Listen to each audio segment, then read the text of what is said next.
the Sunset by Alikitty. I cranked the ratchet a few more times, the last one being a tough task. A quick check with a torque wrench verified that it was within specs, and I wiped down the motor housing with a rag to clean excess grease and oil off of it. I'd give it a bit better treatment when I started to restore the housing, body, and frame. I straddled the seat, stomped down on the Kickstarter, and grinned madly as the engine rumbled to life. I gave it a few seconds to idle, a quick rev, and then shut it off. I went inside and hopped into the shower.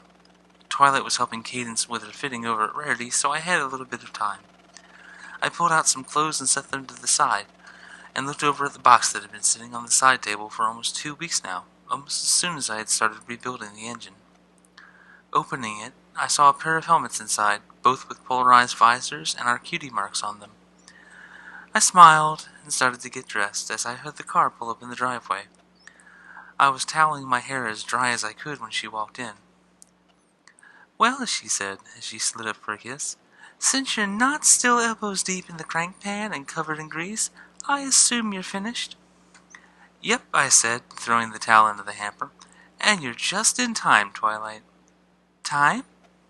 I pulled her helmet out and lofted it over to her. "Saddle up, Twi," I said. "Time to give her a shakedown, and I have the perfect place to head out to." I eased into the turn, feeling Twilight almost fight the lean before leaning herself. Her arms were wrapped tightly around me, but not in fear. Her excitement reverberated through our bond. "Woohoo!" she hooted. I grinned and began to downshift, rolling up to a stoplight. I glanced around to make sure of my directions, and then rolled straight through, cruising by slowly as we passed along a neighborhood street. My destination began to hove in sight, the town observatory. Twilight saw it too, and I felt her straighten up, and my mind's eye painted the excited smile in my vision. "This is so awesome," she thought. "It's almost like flying." "I know," I thought back. I banged into another turn and started up the hill to the observatory. It was late and there wasn't a lot of traffic, which was good. I was looking forward to a little privacy.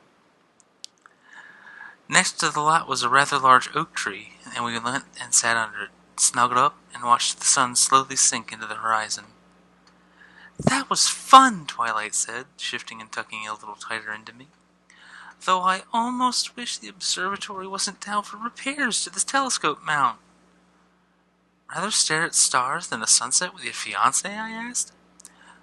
"Well, I did say almost," she retorted. "This is really precious." I nodded, rubbing her shoulder. "I know I haven't really been available this week, but I really wanted to do this." "Any reason why?" she asked. I rubbed my side where the slowly fading scar from a Seracs talon sat. After everything we've been through, I felt like building something, creating something instead of tearing it down or burning it out. As a sighed, I felt that maybe, just maybe, this could be something to start that change. She reached out and tilted my face to look at her. "I understand that," she said.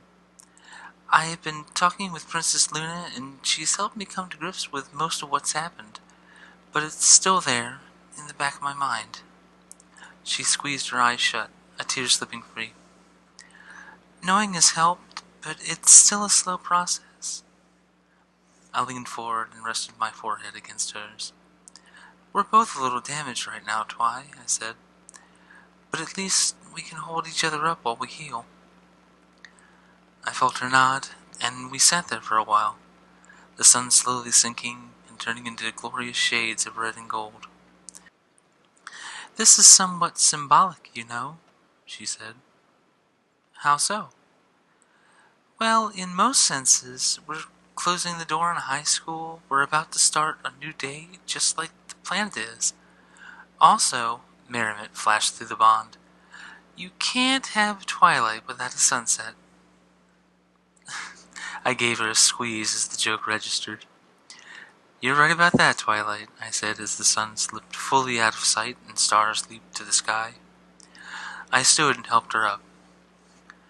The ride home was slower, the headlamp not quite as bright as some of the more modern LED bulb sets.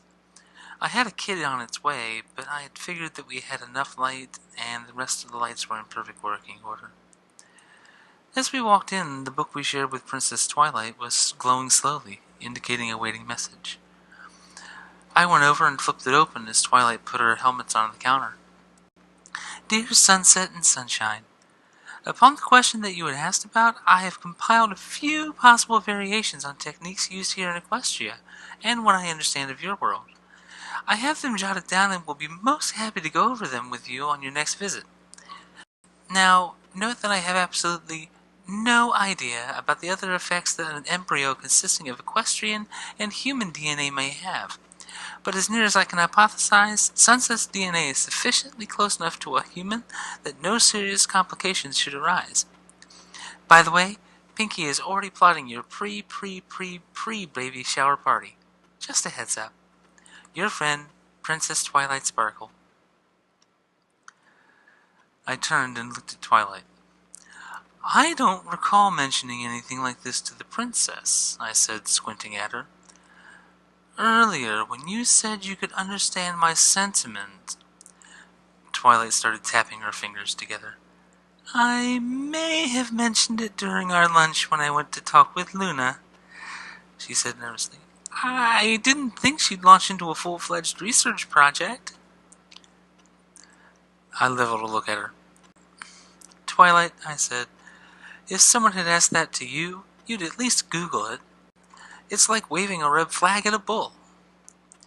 That's a misrepresentation. Bulls charge at the motion, not the color. In fact, most cattle are colorblind to red due to the way their retina... I stood and kissed her, stopping the litany of information. It's okay, Sunshine, I said, feeling the little skip of her heart through the bond. I'm willing to listen, but first... I started leading her towards the kitchen. Your princess is feeling like something sweet to go with dinner, and I shall be most displeased if we don't produce something soon. She grinned. As her Royal Highness decrees, she quipped. I grinned as she stepped into my trap perfectly. Technically, only Celestia and Luna are privy to the title Her Royal Highness, I said, mimicking her lecture tone. I would likely be equal to Princess Twilight, and would be addressed as Her Serene Highness in matters of state where our titles would be used. Oh, she said, laughing as she saw the trap. And what about the Princess Cadance? Technically, she's the Empress of the Crystal Empire now. I mused for a moment. But prior to that she was referred to Her Regal Highness, if I remember my court decorum correctly. Interesting, she said. So there is a political hierarchy to equestrian royalty. I shook my head as I recognized her research mode firing up. Twi? I asked. Dinner first? Research later? Right, she said. Just another night in Castle Shimmer.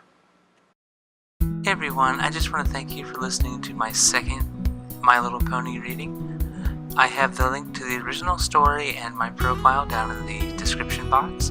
If you have a story you'd like me to try out, go ahead and leave a comment. And I hope to see you at the next reading. Thanks!